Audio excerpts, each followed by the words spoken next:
GSTR 9 file करने के बाद नेक्स्ट हमारा जो कंप्लायंस है फाइलिंग ऑफ जीएसटीआर 9C, जहां पर आपकी annual aggregate turnover 5 crore rupees से ज्यादा है, तो ऐसे में आपको एक self certified reconciliation statement file करनी होती है। और इसके लिए जो बेसिकली फॉर्म प्रिस्क्राइब किया गया है that is GSTR 9C।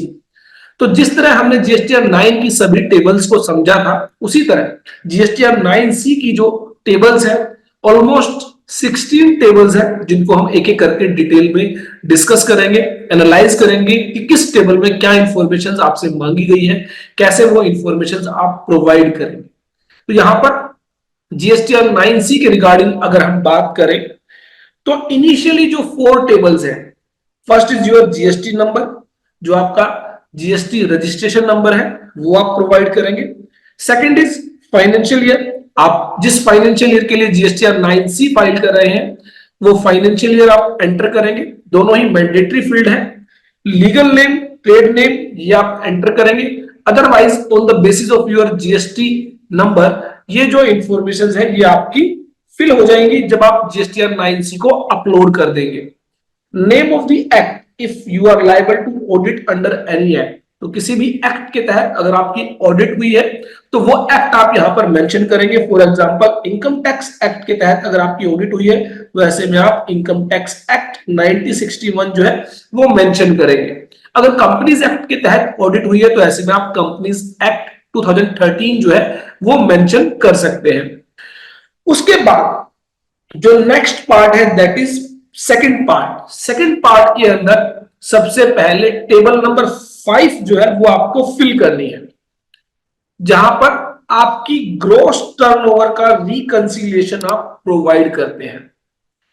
Part second consist of reconciliation of the annual turnover declared in the audited annual financial statement with the turnover as declared in the annual return in form GSTR 9 for the GSTN. The instructions to fill this part as follows. तो ये instructions basically ये table है जो आपको fill करनी है। तो table 5 को समझने से पहले अगर हम कुछ बेसिक कॉन्सेप्ट्स को अगर क्लियर कर ले तो हमें टेबल 5 जो है बहुत इजीली समझ में आ जाती है। तो ये कॉन्सेप्ट्स क्या है इसको हम समझने की कोशिश करते हैं कि आपकी जो बुक्स ऑफ अकाउंट्स है, आपकी जो बुक्स ऑफ अकाउंट्स है और जो जीएसटी एनुअल रिटर्न है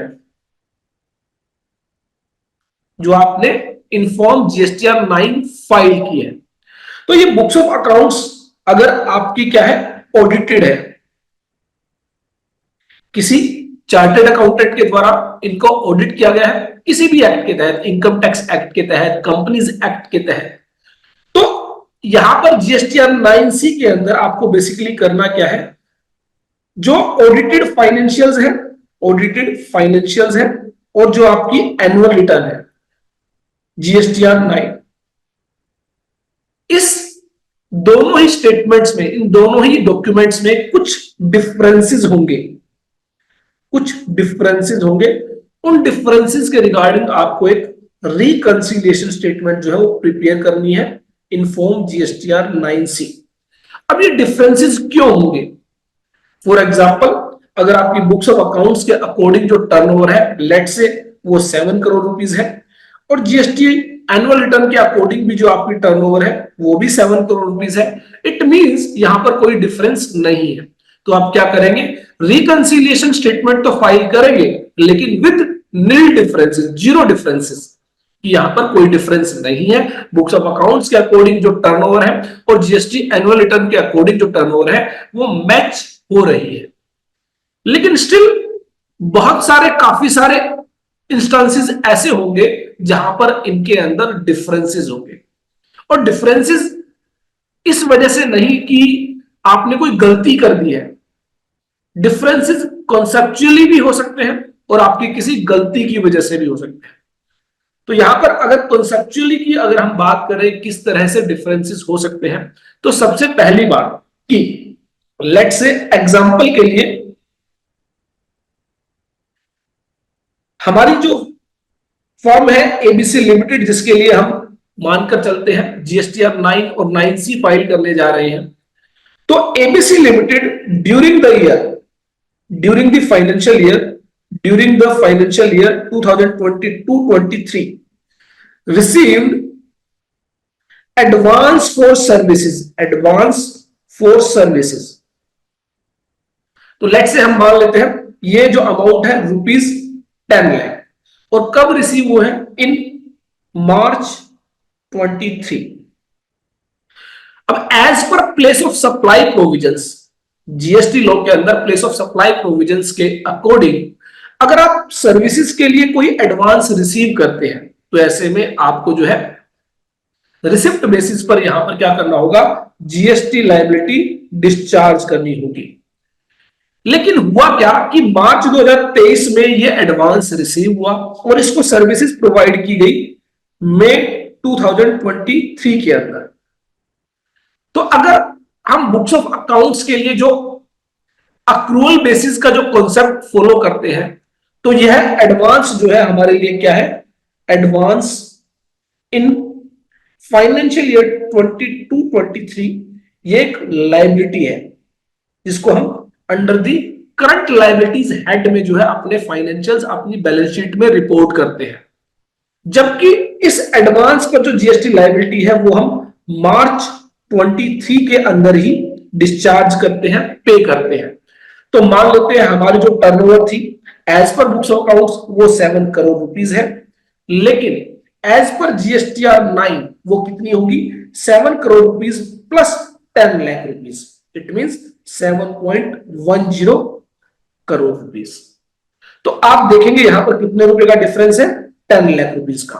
और ये डिफरेंस क्यों है? इस एडवांस फॉर सर्विसेज की वजह से, जहां पर अकॉर्डिंग टू जीएसटी लॉ आपको अपनी टैक्स लायबिलिटी पे करनी है, लेकिन बुक्स ऑफ अकाउंट्स के अंदर ये आपकी टर्नओवर का पार्ट नहीं रहेगा, ये जो है आपकी करंट लायबिलिटीज का पार्ट रहेगा।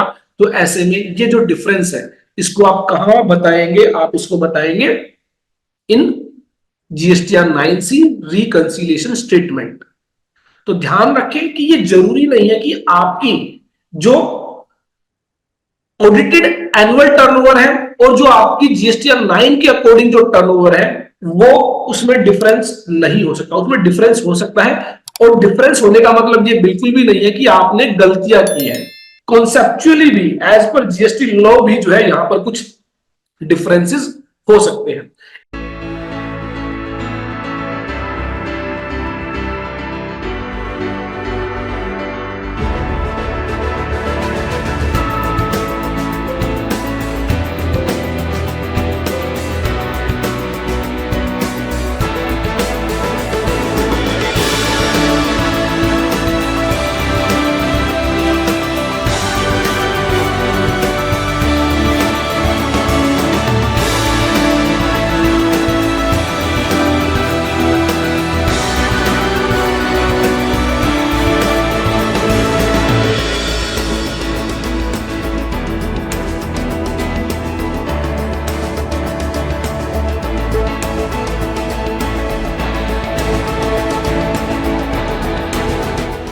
इसी तरह से आप सेम वे में देखेंगे कि जीएसटी लॉ के अंदर एक शेड्यूल 1 है।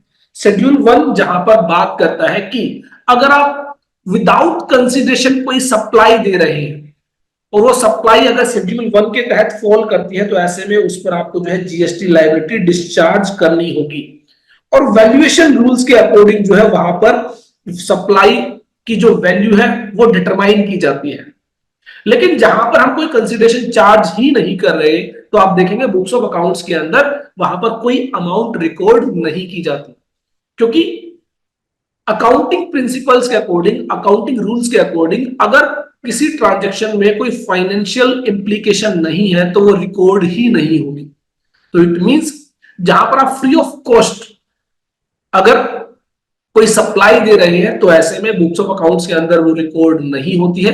लेकिन बहुत बार ऐसे इंस्टांसेस होंगे जहां पर जीएसटी लॉ के अकॉर्डिंग उसकी वैल्यू डिटरमाइन की जाएगी और उस पर जो है जीएसटी की लायबिलिटी डिस्चार्ज की जाएगी। तो अगेन यहां पर इस वजह से भी जो डिफरेंस है वो आ सकता है। तो ये जो है बात आपको यहां पर समझनी जरूरी है कि डिफरेंस का मतलब ये बिल्कुल भी नहीं है कि आपने गलतियां की। डिफरेंस का मतलब यह है कि जो ऑडिटेड फाइनेंशियल्स है वहां पर आपकी जो टर्नओवर है वो क्या है, और एनुअल रिटर्न के अकॉर्डिंग आपकी टर्नओवर क्या है, और अकॉर्डिंगली इन दोनों में अगर कोई डिफरेंस है तो उस डिफरेंस की एक रिकंसिलिएशन स्टेटमेंट आप प्रिपेयर करेंगे, जिससे यह पता लगाया जा सकता है कि ये जो डिफरेंस था इसकी वजह से ये डिफरेंस था, और जो है टैक्स लायबिलिटी यहां पर जो है एज पर जीएसटी लॉ इतनी बनती है, और बुक्स ऑफ अकाउंट्स के अकॉर्डिंग जो है वो यहां पर इतनी टर्नओवर डिक्लेयर होती है। तो ये जो डिफरेंस है इसको आप जीएसटीआर 9C के जरिए रिपोर्ट करेंगे। तो यहां पर एक एग्जांपल के जरिए हम समझने की कोशिश करते हैं कि अगर एडवांस से रिलेटेड कोई एडजस्टमेंट है तो उसको आप कैसे जीएसटीआर 9C के अंदर रिपोर्ट करेंगे। तो हम देखेंगे टेबल 5 के अंदर आपसे पूछा जाता है कि जो एडवांस के अगेंस्ट आपकी जो लायबिलिटी है, जो आपकी जीएसटी लायबिलिटी है, उसको आप कैसे रिकंसाइल करेंगे। तो यहां पर एक एग्जांपल है कि दो केस स्टडी हम यहां पर डिस्कस करेंगे। फाइनेंशियल ईयर 22-23 के अंदर आपकी जो टर्नओवर है as per your audited financial statement वो है 7 करोड़ रुपीस की, और advance received as on 1 April 22, that is your opening advance, जिसको आपने लास्ट ईयर अपनी करंट लायबिलिटीज में डिक्लेयर किया होगा, वो कितने हैं 40 लाख रुपीस के। और eight the end of the year आपके जो एडवांसेस हैं वो कितने हैं 31 मार्च 23 को 25 लाख रुपीस। अगर इन ट्रांजैक्शंस को हम थोड़ा सा समझने की कोशिश करें तो हुआ क्या होगा कि ये जो 7 करोड़ रुपीस की टर्नओवर है इसमें से जो 40 लाख रुपीस की जो आपके ओपनिंग एडवांस आपने क्या किया होगा, इन एडवांस के अगेंस्ट आपने सर्विसेज प्रोवाइड कर दी होगी और उसके अगेंस्ट आपने इनवॉइसेस इशू कर दिए होंगे। इट मींस इस 7 करोड़ रुपीस के टर्नओवर में जो आपके प्रॉफिट एंड लॉस अकाउंट के अंदर दिखाई दे रही है, इसके अंदर 40 लाख रुपीस के वो एडवांसेस होंगे जिनके अगेंस्ट आपने इनवॉइसेस इशू कर दिए हैं, और बैलेंस जो है 6 करोड़ 60 लाख रुपीस वो आपकी जो है अदर ट्रांजेक्शन होंगी, अदर रेवेन्यू होगा जो आपने जो है ड्यूरिंग द ईयर जो है बेसिकली जिसको रियलाइज किया है। तो इट मींस इस तरह आपकी जो है 7 करोड़ की टर्नओवर है ये आपने अचीव की होगी। 40 लाख रुपीस के जो ओपनिंग एडवांस थे उसके अगेंस्ट आपने सर्विसेज प्रोवाइड कर दी, इनवॉइसेस इशू कर दिए, और उसके बाद वो आपकी टर्नओवर का पार्ट बन गए। लेकिन अगर देखा जाए कॉन्सेप्चुअली, अब इस 40 लाख रुपीस पर फिर से आपको जीएसटी पे नहीं करना, इस पर जो है आप ऑलरेडी फाइनेंशियल ईयर 21-22 के अंदर जीएसटी पे कर चुके हैं। तो इस वजह से आप देखेंगे 7 करोड़ रुपए के टर्नओवर में 6 करोड़ 60 लाख रुपए ऐसे होंगे जिस पर आप जीएसटी पे करेंगे, 40 लाख रुपए ऐसे होंगे जिस पर जीएसटी आप पे नहीं करेंगे। क्यों? क्योंकि ऑलरेडी आप प्रीवियस फाइनेंशियल ईयर में उस पर टैक्स पे कर चुके हैं। अब बात करते हैं eight the end of the जो आपके यहां पर 25 लाख रुपीस के जो एडवांसेस है, अब इस पर क्या हुआ होगा, प्लेस ऑफ सप्लाई प्रोविजंस के अकॉर्डिंग आपको जो है जीएसटी लायबिलिटी पे करनी होगी इन दी फाइनेंशियल ईयर 22-23 इटसेल्फ। लेकिन ये आपकी टर्नओवर का पार्ट नहीं बनेंगे, ये आपके टर्नओवर का पार्ट नहीं बनेंगे। क्यों नहीं बनेंगे? क्योंकि अभी ये सिर्फ एडवांस रिसीव हुआ है, इनको सर्विसेज प्रोवाइड नहीं की गई है। जब सर्विसेज प्रोवाइड की जाएगी, इनवॉइसेस इशू किए जाएंगे, उसके बाद ये आपकी टर्नओवर का पार्ट बनेगा एज पर फाइनेंशियल स्टेटमेंट्स, तब ये आपको प्रॉफिट एंड लॉस अकाउंट के अंदर दिखाई देगा। तब तक के लिए आपके लिए क्या है, करंट लायबिलिटीज है। लेकिन प्लेस ऑफ सप्लाई प्रोविजंस के अकॉर्डिंग आप जो इस पर जीएसटी लायबिलिटी बनती है वो आपको फाइनेंशियल ईयर 22-23 के अंदर ही पे करनी होगी। तो इसका मतलब अगर मैं जीएसटी एनुअल रिटर्न के अकॉर्डिंग देखना चाहूं कि किस टर्नओवर पर टैक्स पे हुआ होगा, तो वो सीधा सीधा जो है आपकी टर्नओवर यहां पर है 6 करोड़ 60 लाख रुपए, 6 करोड़ 60 लाख रुपए प्लस 25 लाख रुपए, इस पर आपने टोटल टैक्स पे किया होगा इन फाइनेंशियल ईयर 22-23। तो 6.6 प्लस 0.25 6 करोड़ 85 लाख रुपए पर आपने क्या किया होगा, टैक्स पे किया होगा ड्यूरिंग द फाइनेंशियल ईयर 22-23। तो इसको अगर हमें समझना हो तो हम क्या करेंगे, जो भी आपकी turnover as per audited financial statement है उसमें आप जो है प्लस कर देंगे जो भी आपके एडवांसेस है as on 31 March, that is at the end of the year, और उसमें से आप माइनस कर देंगे जो आपके ओपनिंग एडवांसेस है as on 1 April 2022, that is your at the opening of the financial year. तो इस तरह बेसिकली आप देखेंगे 7 करोड़ रुपए में से जब आप जो है 25 लाख रुपए ऐड करेंगे और 40 लाख रुपए आप माइनस करेंगे तो आपकी जो फिगर आ जाती है 6 करोड़ 85 लाख। तो यही एडजस्टमेंट आपको टेबल जो है 5 के अंदर देखने को मिलेगी इन जीएसटीआर 9C, जहां पर आपसे कहा जाएगा जो भी एडवांसेस आपके eight the opening of the financial year है उनको आप माइनस कर दीजिए, और जो भी एडवांसेस आपके at end of the year है उनको आप प्लस कर दीजिए। तो वहां पर आपको हो सकता है वो एडजस्टमेंट सीधा सीधा समझ में ना आए, लेकिन इस एग्जांपल के जरिए आप समझ सकते हैं कि आपको बेसिकली जो आपने एक्चुअल जो आपकी टैक्स लायबिलिटी बनती है वहां तक पहुंचना है। जो आपकी ऑडिटेड फाइनेंशियल स्टेटमेंट है उसके अंदर जो टर्नओवर है उसको बेस लेकर चलना है और वहां तक पहुंचना है जहां आपकी जो है एज पर जीएसटी लो जो आपकी टैक्स लायबिलिटी बनती है वो टर्नओवर आपको जो है अचीव करनी है। जो भी लोग जीएसटी सीखना चाहते हैं, इनकम टैक्स सीखना चाहते हैं, टीडीएस सीखना चाहते हैं, वो हमारी ऐप एक बार जरूर डाउनलोड करें, all about taxes from the play store. Description में भी आपको लिंक दिया गया है। बहुत सारे अच्छे कोर्सेज जीएसटी को लेकर, इनकम टैक्स को लेकर, टीडीएस को लेकर, न्यू जीएसटी क्यूआरएमपी स्कीम को लेकर जो है लॉन्च किए गए हैं।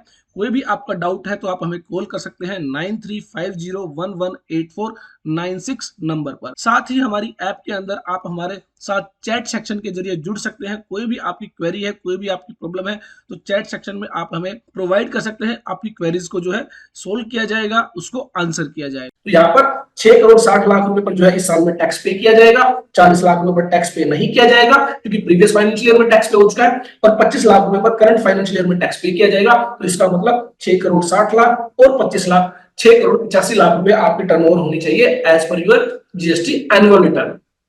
और यही जो है आप जो है अगर आपका जो एंड ऑफ द ईयर जो आपका एडवांस है उसको आप प्लस कर देंगे और माइनस कर देंगे जो आपका ओपनिंग एडवांस है, तो ये फिगर आपकी आ जाती है। दूसरा एक और एग्जांपल यहां पर हमने लिया है केस स्टडी ताकि आपको और ज्यादा क्लियरिटी मिल जाए। यहां पर भी हमारी 7 करोड़ रुपए की टर्नओवर है, लेकिन यहां पर जो हमारा ओपनिंग एडवांस है वो 30 लाख रुपए है और क्लोजिंग एडवांस जो है वो 55 लाख रुपए है। तो इट मींस अगर आप थोड़ा सा समझने की कोशिश करेंगे 7 करोड़ के अंदर 6 करोड़ 70 लाख रुपए तो हमारी वो लायबिलिटी है जिस पर हमने करंट ईयर में टैक्स पे किया है, और 30 लाख रुपए की वो लायबिलिटी है जिस पर ऑलरेडी प्रीवियस ईयर के अंदर हम टैक्स पे कर चुके हैं, तो इस पर हम दोबारा टैक्स पे नहीं करने वाले हैं। और जो 55 लाख रुपए नए एडवांसेस हमें मिले हैं तो इस पर भी हमने क्या किया होगा, टैक्स पे किया होगा। तो इट मीन सीधा सीधा हमने जो टैक्स पे किया होगा 6 करोड़ 70 लाख रुपए प्लस 55 लाख रुपए, तो हमारी जो फिगर आ जाती है वो आ जाती है 7 करोड़ 25 लाख रुपए। और इसको अगर आप एक फॉर्मूले के जरिए निकालने की कोशिश करें तो आप क्या करेंगे, जो आपका क्लोजिंग एडवांस है उसको आप ऐड कर देंगे, जो आपका ओपनिंग एडवांस है उसको आप माइनस कर देंगे। तो 7 करोड़ में 55 लाख रुपए आप ऐड करेंगे, माइनस करेंगे 30 लाख रुपए, तो आपकी जो है 7 करोड़ 25 लाख रुपए की फिगर आ जाती है। और यही एडजस्टमेंट आपको जीएसटीआर 9C टेबल 5 के अंदर कही गई है कि आप क्या करें, आपका जो क्लोजिंग एडवांस है उसको आप प्लस कर दीजिए, ओपनिंग एडवांस को आप माइनस कर दीजिए, और इस तरह आपकी जो है एनुअल टर्नओवर जिस पर आपकी टैक्स लायबिलिटी बनती है वहां तक आप पहुंच जाते हैं।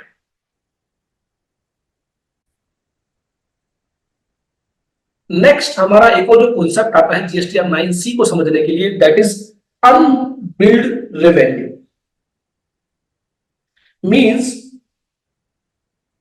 वो अमाउंट जो आपकी टर्नओवर का पार्ट बन गई है लेकिन उसके रिगार्डिंग आपने अभी इनवॉइसिंग नहीं की है, आपने बिल रेज नहीं किया है। दैट मीन्स वो आपकी रेवेन्यू तो है as per your financial statement, लेकिन एज पर जीएसटी लॉ उस पर अभी आपकी कोई टैक्स लायबिलिटी नहीं बनती है। तो इट मींस ये पॉसिबिलिटी है कि आपकी बुक्स ऑफ अकाउंट्स के अंदर कोई टर्नओवर ऐसी होगी जो आपकी प्रॉफिट एंड लॉस अकाउंट के अंदर तो आपको दिखाई देगी, लेकिन एज पर जीएसटी लॉ के अकॉर्डिंग अभी उस पर कोई टैक्स लायबिलिटी नहीं बनती है। जब टैक्स लायबिलिटी बनेगी तब आपसे चार्ज कर ली जाएगी। ऐसा कब होता है, तो जनरली मैं आपको यहाँ पर एक एग्जांपल दे देता हूं कंस्ट्रक्शन कंपनीज का। जो आपकी कंस्ट्रक्शन कंपनीज होती है, कंस्ट्रक्शन कंपनीज, वहां पर अगर आप अकाउंटिंग की अच्छी नॉलेज रखते हैं तो अकॉर्डिंग टू योर AS7 वहां पर percentage of completion method follow किया जाता है, percentage of completion method follow किया जाता है। तो it means for example let से 400 करोड़ रुपीस का कोई प्रोजेक्ट था जिस पर जो है ऑलरेडी लेट से यहां पर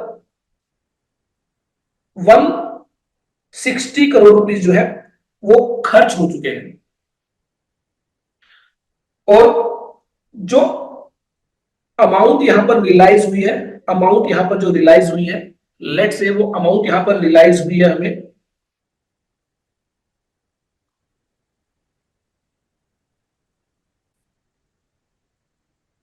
अमाउंट हमें रिसीव हुई है लेट से 180 करोड़ रुपीस। तो ये तो हमारी कॉस्ट है जो हमें खर्च करनी है, इनकर करनी है, और इतना हम इनकर कर चुके हैं, इनकर्ड कॉस्ट।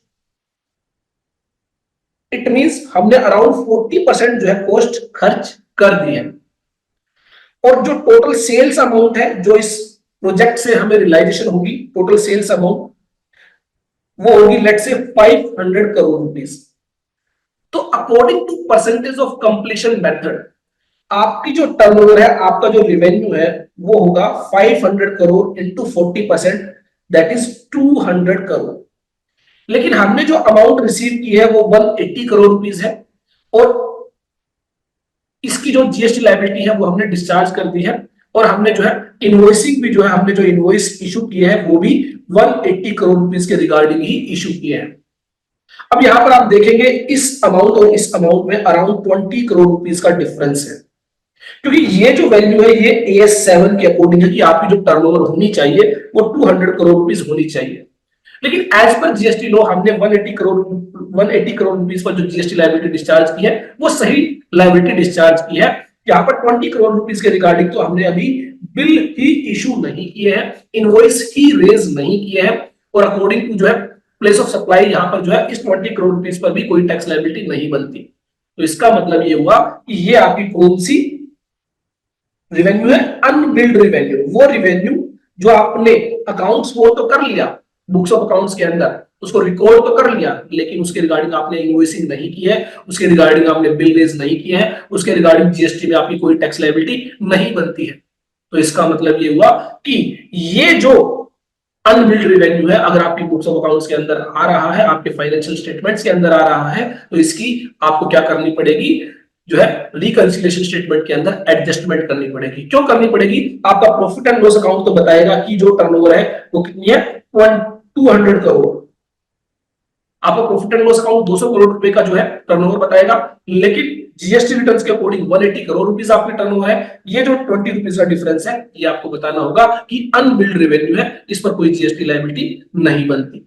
तो इट मींस अगर मैं 200 करोड़ रुपए में से माइनस कर देता हूं 20 करोड़ रुपए, 180 करोड़ रुपीस मेरी क्या होगी, जो turnover as per annual return जो है वो आपकी टर्नओवर यहां पर आ जाती है।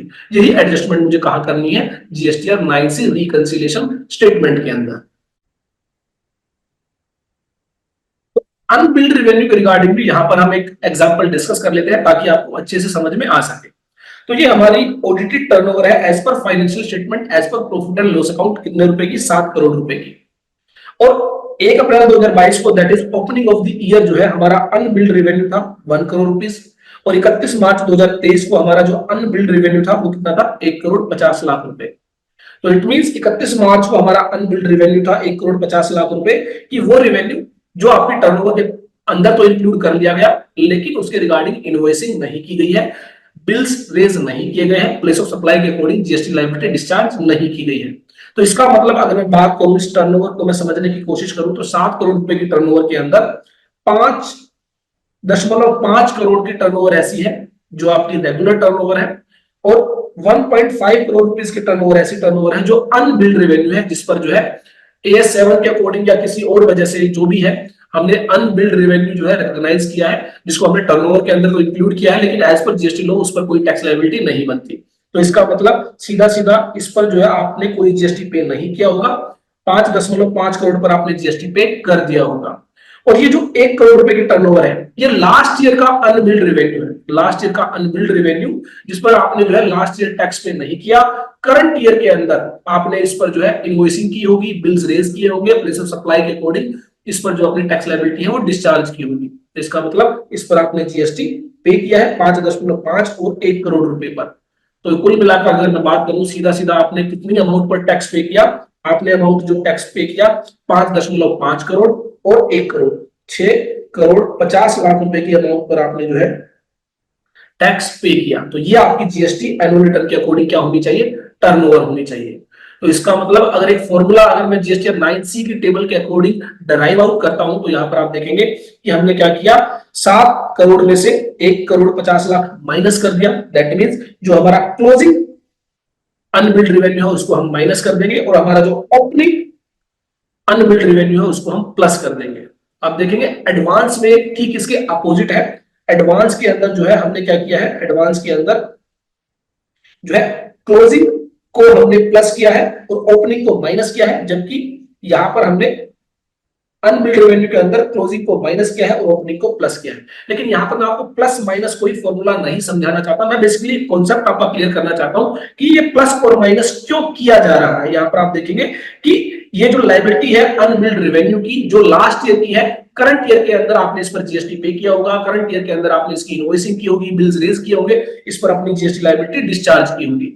और इस 7 करोड़ रुपए के टर्नओवर के अंदर क्या होगा, 7 करोड़ रुपए के टर्नओवर के अंदर 1.5 करोड़ रुपए आपका जो है करंट ईयर का जो है अनबिल्ड रेवेन्यू है, जिस पर आपने टैक्स पे नहीं किया है, और 5.5 करोड़ आपकी रेगुलर जो है टैक्स, जो रेगुलर आपकी टर्नओवर है जिस पर आपने टैक्स पे किया होगा। अब काफी सारे लोगों को लग सकता है कि सारी 7 करोड़ के अंदर तो ये 1 करोड़ रुपए वाली भी टर्नओवर होगी। जी नहीं, क्यों नहीं होगी, ये ऑलरेडी पिछले साल के अंदर आप टर्नओवर बुक कर चुके हैं इन योर फाइनेंशियल स्टेटमेंट्स। आप अपनी बुक्स ऑफ अकाउंट्स के अंदर इस 1 करोड़ रुपए को ऑलरेडी प्रीवियस ईयर के अंदर टर्नओवर मान चुके हैं, आप दोबारा उसको करंट ईयर के अंदर टर्नओवर नहीं मानेंगे। तो ये ध्यान रखें कि 7 करोड़ रुपए की टर्नओवर के अंदर ये 1 करोड़ रुपया इंक्लूड नहीं है। ये जो है यहाँ पर 1 करोड़ 50 लाख रुपए की जो फिगर है वो 7 करोड़ रुपए के अंदर इंक्लूड की गई है, और इसको हमने क्या कर दिया है, अलग कर दिया है, यह जानने के लिए कि हमारी वो अमाउंट कौन सी है जिस पर हमारी जीएसटी की लायबिलिटी बनती है। दूसरा एग्जांपल हमने यहां पर लिया है कि टर्नओवर 7 करोड़ रुपए है, opening unbilled revenue 1 crore 25 lakh है, क्लोजिंग 75 लाख है। तो इसका मतलब 7 करोड़ की टर्नओवर के अंदर 6.25 टर्नओवर ऐसी टर्नओवर होगी जिस पर हमने जो है जीएसटी पे किया होगा, हमारी रेगुलर टर्नओवर होगी। जबकि 75 लाख रुपए ऐसे टर्नओवर है जो अनबिल्ड रेवेन्यू है, जिस पर हमने जो है according to place of supply जो है उस पर जो है हमने टैक्स लायबिलिटी अपनी डिस्चार्ज नहीं की है। तो 75 लाख रुपए पर हमने जो है टैक्स पे नहीं किया है, ये सिर्फ अनबिल्ड रेवेन्यू हमने रिकॉग्नाइज किया है। और ये जो 1 करोड़ 25 लाख रुपए लास्ट ईयर का जो अनबिल्ड रेवेन्यू है, इसका हमने करंट ईयर के अंदर क्या किया होगा, इनवॉइस रेज किया होगा, बिल इशू किया होगा, उस पर अपनी जीएसटी लायबिलिटी डिस्चार्ज की होगी। तो इट मींस अगर मैं बात करूं हमने किस किस अमाउंट पर टैक्स पे किया 22-23 के अंदर 6.25 एंड 1.25, तो यहां पर हमारी जो फिगर हो जाती है दैट इज 7.50। तो हम क्या करेंगे, 75 लाख को जो है माइनस कर देंगे और 1.25 करोड़ को प्लस कर देंगे, तो हमारी जो अमाउंट आ जाती है that is 7 crore 50 lakh rupees. तो यहां पर आप देखेंगे कि हमारी जो टर्नओवर है वो अलग है as per audited financial statement, और हमारी जो टर्नओवर है as per GST annual return कह लीजिए या फिर जीएसटी रिटर्न्स कह लीजिए वो अलग है। तो ये जो रीजंस है ये जो है आपके कॉन्सेप्चुअली रीजंस है, इनको आपको अच्छे से समझना है और जीएसटी 9 में सही से इनकॉर्पोरेट करना है। नेक्स्ट हमारी जो एडजस्टमेंट आती है दैट इज क्रेडिट नोट। वो क्रेडिट नोट जो रिलेटेड टू फाइनेंशियल ईयर है लेकिन आपने इशू किए हैं, आपने उनको इशू किया इन नेक्स्ट फाइनेंशियल ईयर।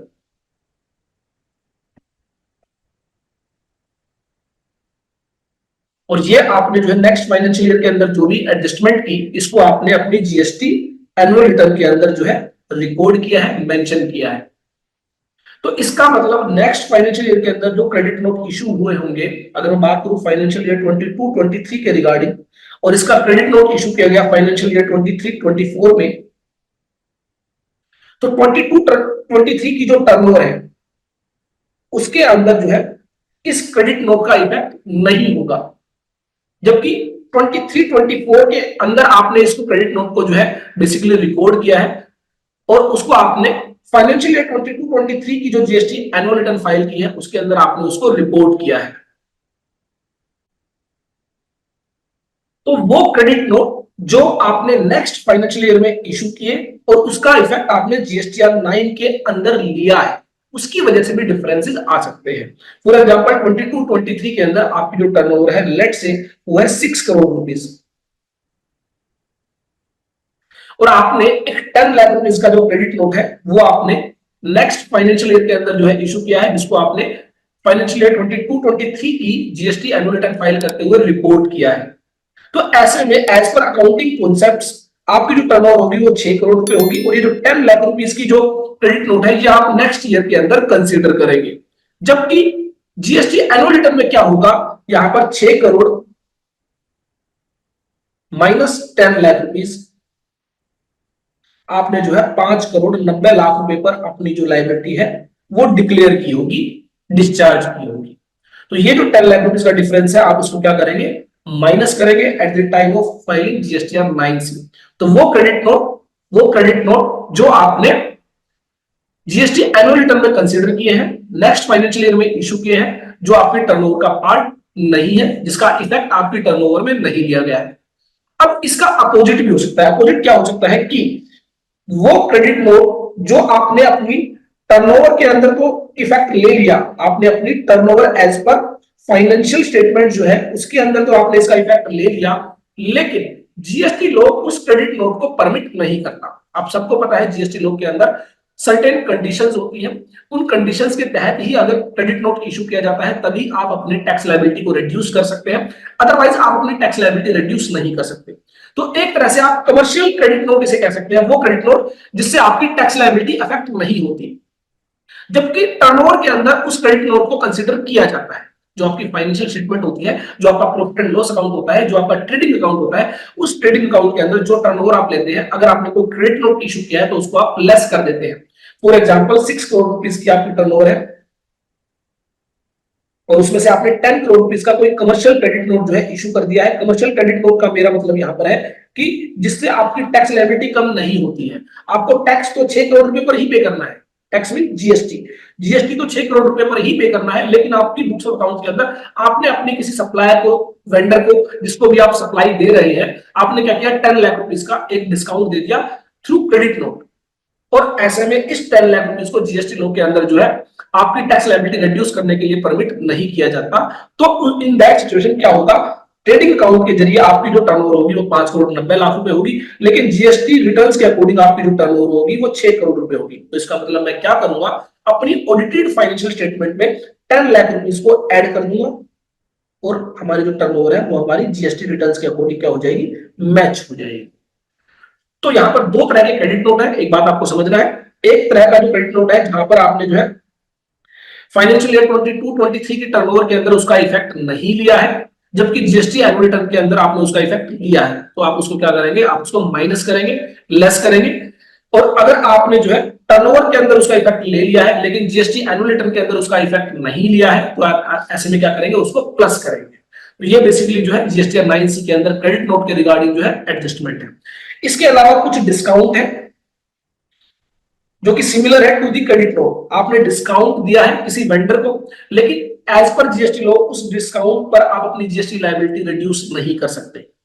तो ऐसे में आपकी जो टर्नओवर है as per audited financial statement उसमें इस डिस्काउंट को क्या कर दिया होगा, लेस कर दिया होगा। लेट से 5 करोड़ 90 लाख रुपए में से आपने जो है 5 लाख रुपए का ऐसा डिस्काउंट जो आपने वेंडर्स को दिया, तो आपकी turnover as per profit and loss account trading account जो है 5 करोड़ 85 लाख रुपए है, जबकि वो डिस्काउंट जो है as per GST law permitted नहीं है, आपको अपनी टैक्स लायबिलिटी 6 करोड़ रुपए पर ही डिस्चार्ज करनी है।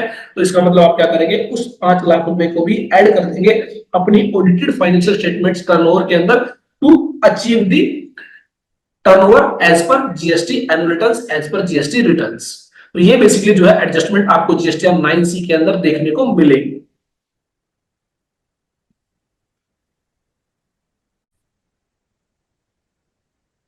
इसके अलावा कुछ छोटी छोटी एडजस्टमेंट है जो मैं एक बार आपको बता देता हूं। जैसा कि मैंने आपको बताया शेड्यूल 1 की एडजस्टमेंट, अगर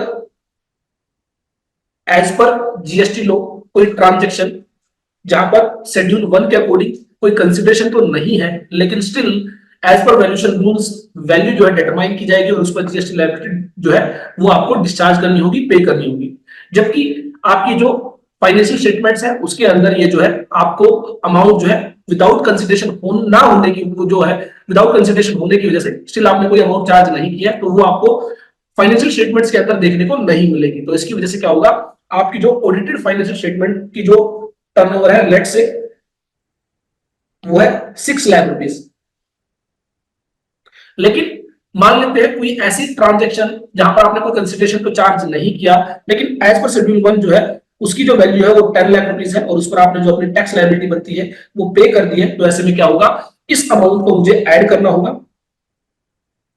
और हमारी जो 6 करोड़ 10 लाख रुपए की जो टर्नओवर है वो एज पर जीएसटी रिटर्न जो है, जीएसटी एनुअल रिटर्न जो है वो हमारी आ जाती है। तो इट मीन शेड्यूल 1 की अगर कोई एडजस्टमेंट है तो वो आप क्या करेंगे, ऑडिटेड फाइनेंशियल टर्नओवर के अंदर ऐड करेंगे। इसके अलावा अगर लेट से इनिशियली आप जो है एक कंपोजिशन डीलर थे, लेकिन बाद में अपने आप को स्विच कर लिया, आप रेगुलराइज जो है वे में बिजनेस करने लगे जहां पर आपने जो है कंपोजिशन स्कीम को जो है स्विच कर दिया है, तो ऐसे में जो टर्नओवर आपने कंपोजिशन डीलर रहते हुए अचीव की है वो भी आपकी जो है टर्नओवर के अंदर से जो है लेस कर दी जाएगी। उसका रीजन ये है कि उस पर आपकी कोई टैक्स लायबिलिटी नहीं बनती है। तो ऐसे में कंपैरिजन करने के लिए ये जो टर्नओवर है इसको हम क्या करेंगे, आपकी ऑडिटेड फाइनेंशियल स्टेटमेंट की जो टर्नओवर है उसमें से लेस कर देंगे। हम मान लेते हैं 6 करोड़ की टर्नओवर के अंदर 1 करोड़ रुपए की टर्नओवर ऐसी थी जो आपने as a composition dealer achieve की थी। तो ऐसे में उस पीरियड में आप कंपोजिशन डीलर थे, तो इस 1 करोड़ रुपए की ट्रांजेक्शन को, जो टर्नओवर को हम क्या करेंगे यहां पर लेस कर देंगे। तो हमारी जो turnover as per annual return जो है वो यहां पर कितनी आ जाती है, 5 करोड़ 10 लाख रुपए। क्योंकि कंपोजिशन डीलर वाले पोर्शन के लिए जो है आपको जीएसटीआर 9A फाइल करनी होती है, जीएसटीआर 4 आप फाइल करते हैं, जबकि जीएसटीआर 9 के अंदर जो है आपकी वो टर्नओवर इंक्लूड नहीं की जाएगी क्योंकि उसके लिए आपको सेपरेट एनुअल रिटर्न फाइल करनी है। उसके अंदर आप जो है 1 करोड़ रुपए की टर्नओवर को रिपोर्ट करेंगे। तो इसलिए यहां पर जो आपकी कंपोजिशन डीलर के तौर पर जो आपकी टर्नओवर है उसको आप क्या कर देंगे, लेस कर देंगे। इसके अलावा जो एक दो और एडजस्टमेंट आती है, फॉरेन एक्सचेंज फ्लक्चुएशन। तो फॉरेन एक्सचेंज फ्लक्चुएशन की वजह से अगर कोई डिफरेंस है तो उसको भी आप क्या करेंगे, जीएसटीआर 9 फाइल करते हुए एडजस्ट करेंगे। तो फॉरेन एक्सचेंज फ्लक्चुएशन की जो बेसिकली आपका जो डिफरेंस है वो एडजस्टमेंट आपको प्लस करनी है, माइनस करनी है, वो फैक्ट्स टू फैक्ट्स आपको चेंज करना होगा। वो चेक करना होगा कि फॉरेन एक्सचेंज फ्लक्चुएशन की वजह से जो है आपने जीएसटी कम पे किया है, ज्यादा पे किया है, अकॉर्डिंगली आप उसको जो है प्लस माइनस करेंगे to achieve the turnover as per your GST return, GST annual return. इसके अलावा सेक्शन 15 के अकॉर्डिंग भी कई बार ऐसा होता है, आपकी जो ट्रांजैक्शन वैल्यू होती है, जो ट्रांजैक्शन वैल्यू जिस वैल्यू पर आप ट्रांजैक्शन करते हैं, जो आपकी ऑडिटेड फाइनेंशियल स्टेटमेंट्स के अकॉर्डिंग क्या है, टर्नओवर है, वो टर्नओवर जो है, वो ट्रांजैक्शन वैल्यू जो है वो सेक्शन 15 के अकॉर्डिंग जो है वो जो है अलाउ नहीं की जाती। ऐसे में सेक्शन 15 के जो रूल्स है, सेक्शन 15 में जो प्रोविजंस दिए गए हैं उसके तहत एक वैल्यू ड्राइव आउट की जाती है, उस पर आपको जीएसटी लायबिलिटी पे करनी होती है। तो ऐसे में अगर सेक्शन 15 के अकॉर्डिंग कोई वैल्यू डिटरमाइन की गई है और उसकी वजह से जो है आपने जीएसटी लायबिलिटी प्लस या माइनस, कम या ज्यादा डिस्चार्ज की है, तो उसकी एडजस्टमेंट भी आप क्या करेंगे, प्लस माइनस करेंगे at the time of filing GSTR 9C। तो प्लस माइनस अगेन मैं आपको बता रहा हूं, यहां पर मेरा मतलब है कि अगर उसकी वजह से आपने जो है जीएसटी ज्यादा पे किया है तो आप उसको प्लस करेंगे, अगर आपने जीएसटी कम पे किया है तो आप उसको माइनस करेंगे। तो ये आपको ध्यान रखना है कि फैक्ट्स टू फैक्ट्स जो है यहाँ पर केस अलग हो सकता है और अकॉर्डिंगली जो है आप 9C के अंदर उसको क्या करेंगे, जो है एडजस्ट करेंगे। तो ये बेसिकली जो है बातें थी जो हमें टेबल 5 को फाइल करने से पहले समझनी जरूरी थी। अदरवाइज क्या होता, अदरवाइज हम टेबल 5 को अगर समझने की कोशिश करते तो शायद हम समझ नहीं पाते। यहाँ पर अब मैं अगर टेबल 5 पर आपको लेकर जाऊंगा तो आप कहेंगे कि सारी की सारी टेबल 5 जो है आपको अच्छे से आती है। तो यहां पर टर्नओवर जो है टेबल 5 के अंदर सबसे पहले आपको टर्नओवर लेनी है as per your audited financial statements. तो जो भी आपके ऑडिटेड फाइनेंशियल स्टेटमेंट्स है उसमें जो टर्नओवर डिक्लेयर की गई है वो आप यहां पर कंसीडर करेंगे। अब हो सकता है आपके मल्टीपल जीएसटीएन हो, आप जो है state 1, state 2, state 3, state 1, state 2, state 3। तो ऐसे में ध्यान रखें जो आपकी फाइनेंशियल स्टेटमेंट्स प्रिपेयर की जाती है वो कंसोलिडेटेड फाइनेंशियल स्टेटमेंट प्रिपेयर की जाती है। आपके each and every state, each and every GSTN पर जो आपकी टर्नओवर है उसको क्या कर दिया जाता है, टोटल कर दिया जाता है। लेकिन आपको जो जीएसटीआर 9C फाइल करनी है, जीएसटीआर 9 जो फाइल करनी है वो आपको जीएसटीएन वाइज फाइल करनी है। तो इट मींस आपको अपनी ऑडिटेड फाइनेंशियल स्टेटमेंट्स में से वो पार्ट ऑफ दी टर्नओवर जो है वो ड्राइव आउट करना होगा जो उस जीएसटीएन से रिलेटेड है जिसके लिए आप जीएसटीआर 9 जीएसटीआर 9C फाइल करने जा रहे हैं।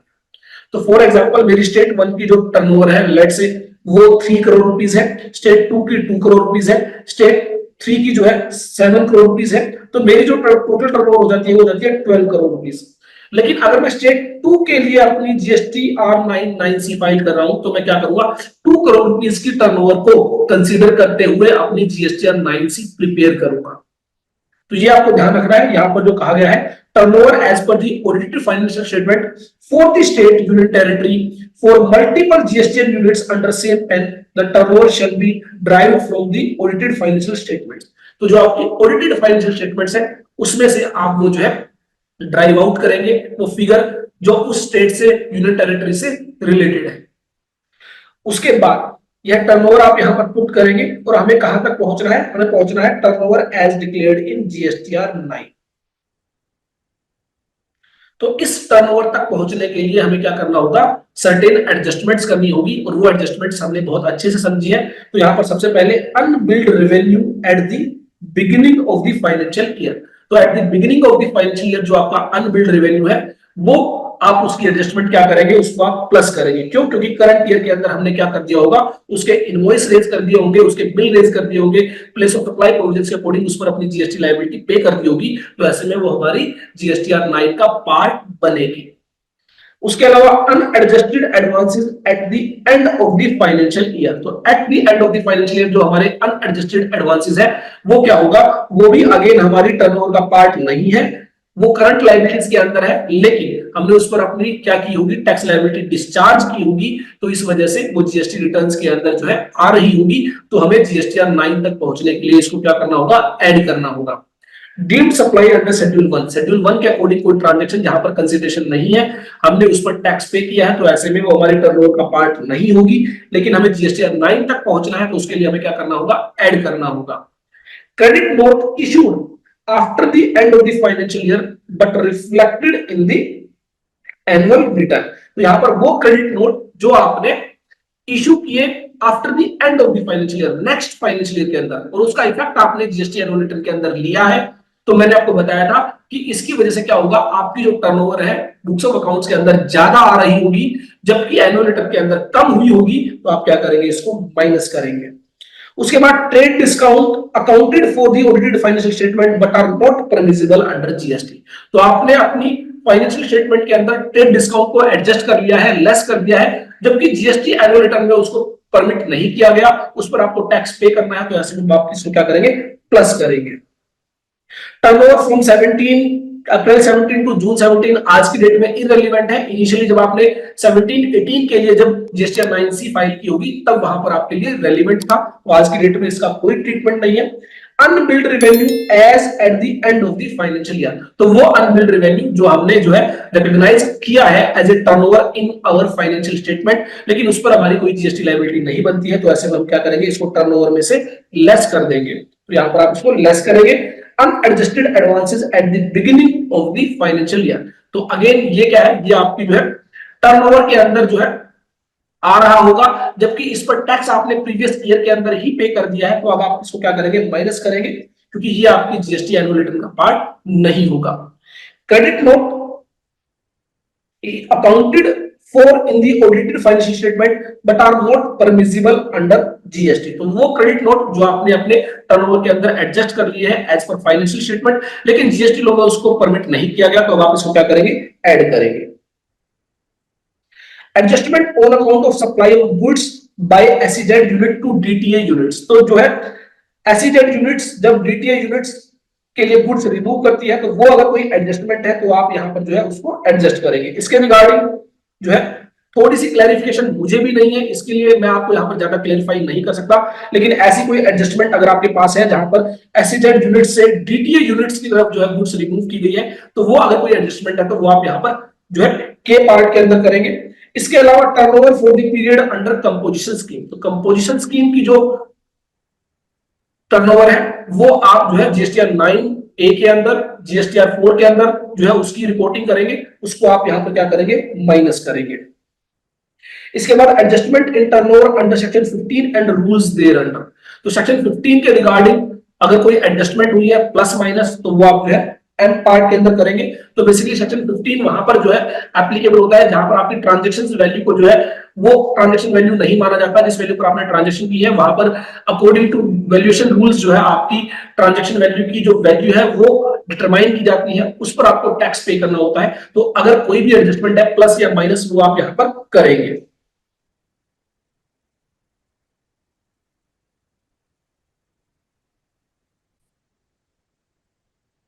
नेक्स्ट, फॉरेन एक्सचेंज फ्लक्चुएशन की वजह से अगर कोई एडजस्टमेंट है तो वो आप एन पार्ट के तहत यहां पर रिपोर्ट करेंगे।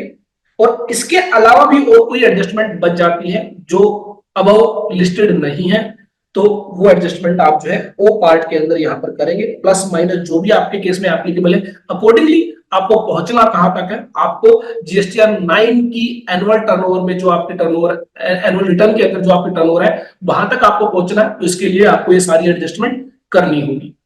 अब यहां पर बेसिकली जो है आपकी टर्नओवर जो है वो यहां पर आ जाती है आफ्टर ऑल एडजस्टमेंट, और यहां पर आपकी जीएसटीआर 9 के अकॉर्डिंग जो टर्नओवर होगी वो आपको यहां पर दिखाई देगी। और इसको आप क्या करेंगे, रिकंसाइल करेंगे। अब यहां पर जो डिफरेंस है वो आपको समझना है कि वो डिफरेंस क्यों है, उस डिफरेंस पर क्या आपकी कोई टैक्स लायबिलिटी बनती है, और उस टैक्स लायबिलिटी को आपने किस तरह डिस्चार्ज किया है, तो वो आपको यहां पर देखना है। अब इसके बाद जो हमारा नेक्स्ट पार्ट आता है, नेक्स्ट पार्ट की अगर मैं बात करूं अगेन यहां पर एक ग्राफ के जरिए हम समझने की कोशिश करें। अभी जो हमने टर्नओवर ड्राइव आउट की है उसको बोलते हैं ग्रोस टर्नओवर, ग्रोस टर्नओवर। तो ग्रोस टर्नओवर के अंदर हमारी कौन कौन सी टर्नओवर है, टैक्सेबल टर्नओवर, टैक्सेबल टर्नओवर और एग्जम्प्टेड या फिर टैक्स फ्री टर्नओवर।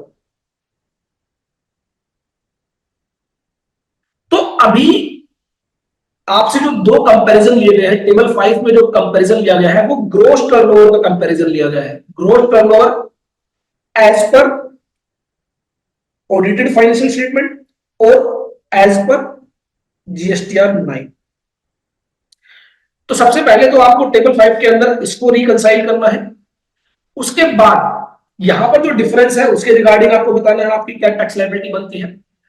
इसके बाद आपको अगेन यहां पर जो आपकी ऑडिटेड फाइनेंशियल स्टेटमेंट की टर्नओवर है उसमें से कितनी आपकी टैक्सेबल टर्नओवर है और कितनी आपकी एग्जम्प्टेड या फिर नील रेटेड या फिर नॉन जीएसटी टर्नओवर है।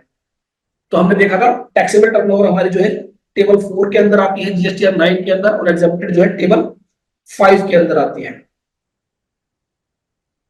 तो टैक्सेबल टर्नओवर तक पहुंचने के लिए हमें क्या करना होगा, हमारी जो ऑडिटेड फाइनेंशियल स्टेटमेंट की जो टर्नओवर आफ्टर एडजस्टमेंट जो आई है उसमें से अब हम exempted nil rated non GST supply को अगर लेस कर देते हैं तो हमारी टैक्सेबल टर्नओवर आ जाएगी।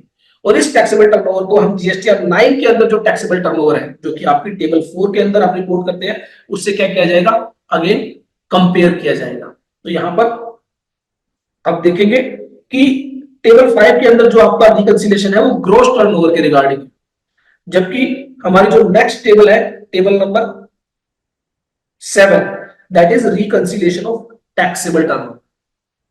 तो यहां पर एक बात का आपको ध्यान रखना है कि टेबल 6 के अंदर बेसिकली आपको जो है ग्रॉस टर्नओवर के अंदर हमारा जो डिफरेंस आया है वो यहां पर आपको बताना है कि उसका रीजन क्या है।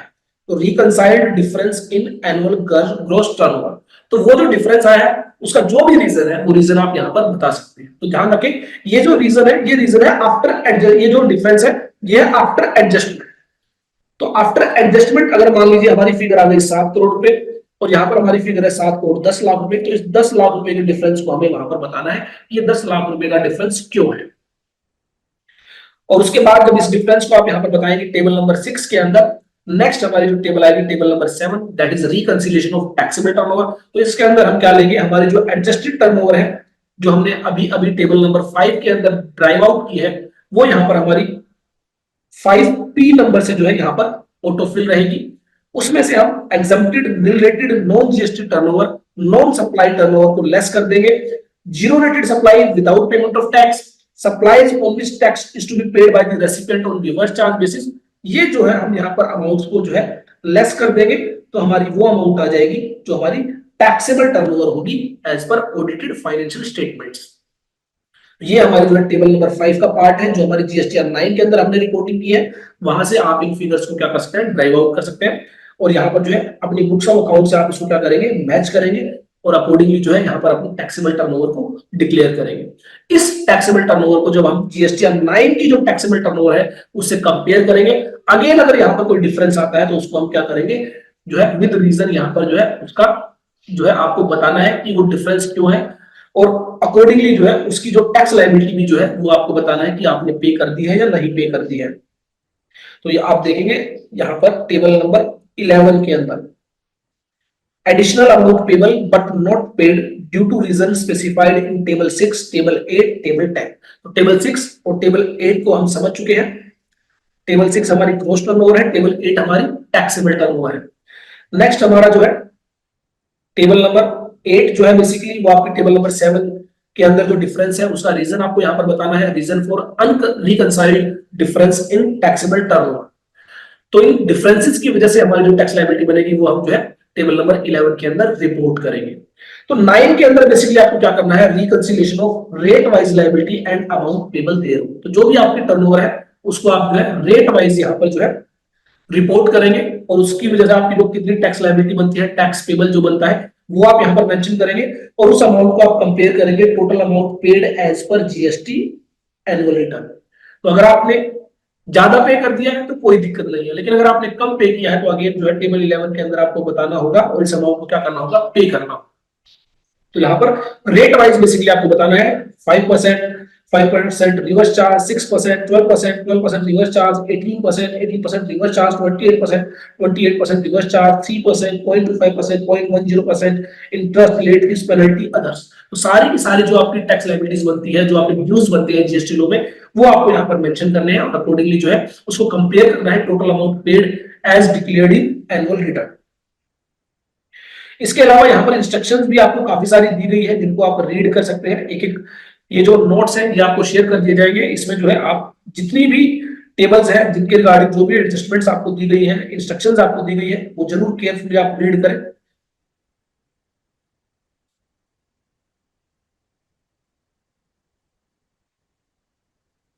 तो यहाँ पर टेबल 5, टेबल 7, टेबल 9, इन तीनों में जो जो आपने कंपैरिजन किए उसकी वजह से जो भी डिफरेंसेस अगर आते हैं तो वो आपको टेबल 11 के अंदर आपको क्या करना है, बताना है कि उसकी वजह से कितनी अमाउंट जो है आपकी, कितने ड्यूज जो है वो आपके बनते हैं जिन्हें आपको पे करना है। तो यहाँ पर आपको जो है यहाँ पर 5%, 6%, 12%, 18%, 28%, 3%, 0.25, 0.10%। तो ये आपको जो है परसेंटेज वाइज आपको यहाँ पर बताना है। उसके अलावा interest, late fees, penalty, others में भी अगर आपकी कोई टैक्स ड्यूज बनते हैं तो वो आपको यहाँ पर रिपोर्ट करने हैं।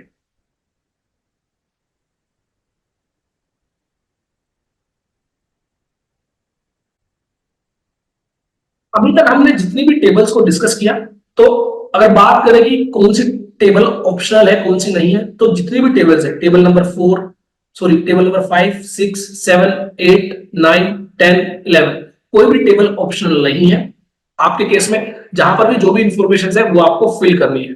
अब बात करें कि कौन सी इंफॉर्मेशन किस टेबल से ली जाएगी, तो यहाँ पर टेबल 5 के अंदर जो turnover as declared in annual turnover that is your GSTR 9, तो क्यू पार्ट के अंदर जो आपकी इंफॉर्मेशन होगी वो जो है जीएसटीआर 9 के अंदर table number 5N plus table number 10 minus table number 11।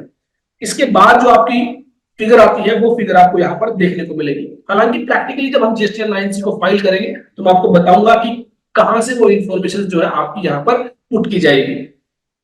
इसके अलावा अगर हम बात करें टेबल नंबर 7 के अंदर, ये जो आपकी टैक्सेबल टर्नओवर है, table taxable turnover as per liability declared in annual return, तो ये जो है बेसिकली आपकी जो टेबल 4 जो है आपकी 4N, वहां से जो है बेसिकली ये इंफॉर्मेशन यहां पर ली जाएगी। Taxable turnover as declared in table 4N of the annual return shall be declared here. और टेबल नंबर 9 के अंदर जो आपकी है total amount paid as declared in GST annual return, तो इसके रिगार्डिंग जो है आपकी टेबल 9 जो है जीएसटीआर 9 के अंदर वो आपकी यहां पर जो है यूज की जाएगी। वहां से ये इंफॉर्मेशन जो है ली जाएगी। और it should also contain any differential tax paid on table 10 11 of the annual return. तो टेबल 10 और 11 में अगर आपने जो है रिपोर्टिंग की थी, उसकी वजह से आपकी कोई लायबिलिटी बनती थी, तो उसमें अगर आपने कोई डिफरेंशियल टैक्स पे किया है तो वो भी आप यहां पर रिपोर्ट करेंगे। तो ये बेसिकली जो है आप टेबल्स यूज कर सकते हैं। हालांकि एक प्रैक्टिकल केस स्टडी के साथ जब हम जीएसटीआर 9C को फाइल करेंगे तो मैं आपको बताऊंगा जीएसटीआर 9 से कौन सी फिगर आपको जो है कहां पर जीएसटीआर 9C के अंदर जो है मेंशन करनी है।